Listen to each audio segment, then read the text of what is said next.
পর্যায়ে নাইটেঙ্গেল মোড় ও বিএনপি অফিসের মাঝামাঝি এলাকায় পরপর কয়েকটি ককটেলের বিস্ফোরণ ঘটে।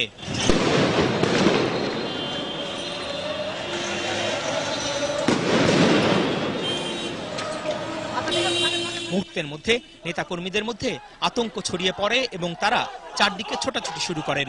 এক পর্যায়ে 18 দলীয় জোটের নেতাকর্মীরা রাস্তায় আগুন জ্বালিয়ে বিক্ষোভ করতে থাকে। প্রায় আধ ঘন্টা ধরে পুলিশ ব্যারিকেডের মধ্যে বিক্ষুব্ধ কর্মীরা পুলিশকে লক্ষ্য করে ইট পাটকেল নিক্ষেপ করে ও হরতালের পক্ষে স্লোগান দিতে থাকে। এরপরও পুলিশ ছিল নিষ্ক্রিয়।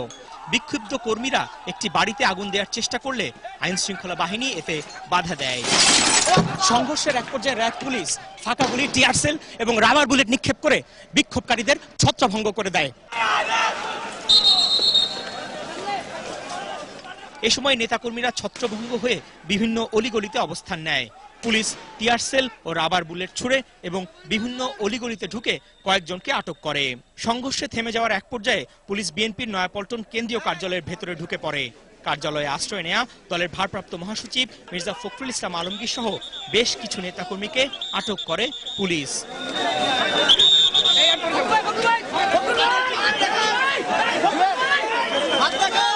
নিজেরা এই বোমাগুলোর বিস্ফোরণ ঘটিয়ে তারা, এবং এটা পূর্ব পরিকল্পিত। আপনারা জানেন ভালো করে, আপনারা এতক্ষণ ধরে 1 ঘন্টা ধরে আপনারা দেখছেন যে পুলিশ কি ভূমিকা পালন, কতটুকু ধৈর্যের পরিচয় দিয়েছে এবং তারা কালকে